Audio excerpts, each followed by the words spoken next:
L'affaire Khashoggi pourrait devenir de plus en plus embarrassante pour le gouvernement Trudeau. J'en analyse les impacts avec Manon Cornelier, qui est éditorialiste au Devoir. Bonsoir, Manon. Bonsoir. Alors, Ottawa condamne le meurtre, réclame une enquête approfondie. Qu'est-ce que vous pensez de la façon dont le gouvernement Trudeau gère cette affaire-là jusqu'à maintenant? Il était temps qu'ils prennent une position plus ferme, parce qu'au départ, ils étaient un peu plus timides dans leur réaction. Même maintenant, on pourrait dire qu'ils restent plus timides que certains pays, parce que l'Allemagne a interrompu ses ventes d'armes à l'Arabie saoudite, alors que le Canada, lui, en vend encore. Mais c'est quand même un ton qui est plus ferme. Le fait que Mme Freeland ait ouvertement dit qu'elle juge les explications de l'Arabie saoudite non crédibles, incohérentes. Donc, c'est quand même des mots qui sont sévères en diplomatie.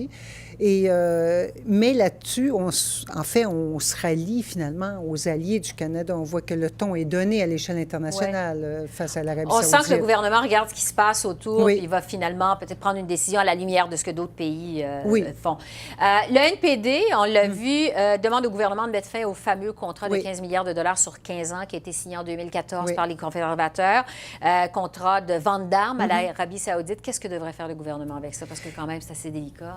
Oui, c'est délicat, mais il faut se rendre compte que les conservateurs avaient signé le contrat, mais le contrat ne pouvait devenir actif qu'une fois les licences d'exportation accordées, qui ont été accordées par les libéraux pour l'ensemble du contrat. Donc, nuance, le contrat a été signé par les conservateurs, mais comme... Les contrats de vente d'armes sont toujours soumis à une condition, c'est-à-dire l'obtention de licences assorties de conditions en matière de droits de la personne, etc., etc. Le Canada, donc, les a accordés, mais c'était M.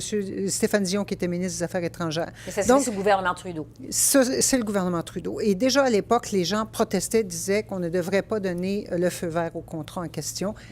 C'est énorme. En campagne électorale, tous les partis avaient dit aux gens de London où ces véhicules blindés légers sont construits, le contrat devra aller de l'avant parce que c'était déjà un enjeu. Entre autres, M. Duceppe, durant le débat des chefs en français, avait mis ce sujet-là sur la table et demandait des comptes au gouvernement conservateur. Ça reste une épine au pied du gouvernement libéral et c'est évident que ça revient constamment à la surface parce que le nouveau régime, le régime actuel qui a ce prince qui occupe beaucoup de place de plus en plus. En Arabie saoudite. En Arabie saoudite. On voit quand même qu'ils ont, on nous permet aux femmes de conduire, mais là, on a arrêté les femmes qui militent pour le droit des femmes. On les a tenues en prison. Quand le Canada réagit, on a expulsé l'ambassadeur. On a toute cette guerre au Yémen qui fait qu'il y a des dizaines de millions de personnes maintenant qui risquent la famine. Certains sont en danger de mort maintenant. Il y a eu des atrocités commises et c'est une coalition militaire qui est menée par l'Arabie saoudite. Et même ça n'a pas réussi à convaincre le gouvernement de bouger.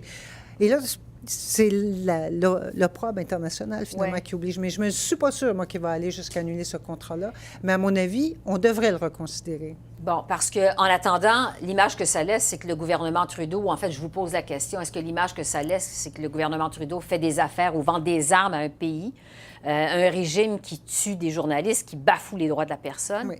Actuellement, c'est un peu... Hier, M. Trudeau était à Tout le monde en parle. Il s'est fait poser la question, est-ce que vous êtes prêt à troquer les droits de la personne pour des contrats? Ah, non, non, non, les droits de la personne, ça reste une priorité, une valeur importante. Sauf que tant que ce contrat-là reste là, alors que des atrocités continuent et que l'Arabie saoudite demeure un pays avec un des pires bilans en matière des droits de la personne, on a l'impression qu'effectivement, on troque droits de la personne pour un contrat qui est quand même plantureux et qui donne beaucoup d'emplois. Parce que l'homme...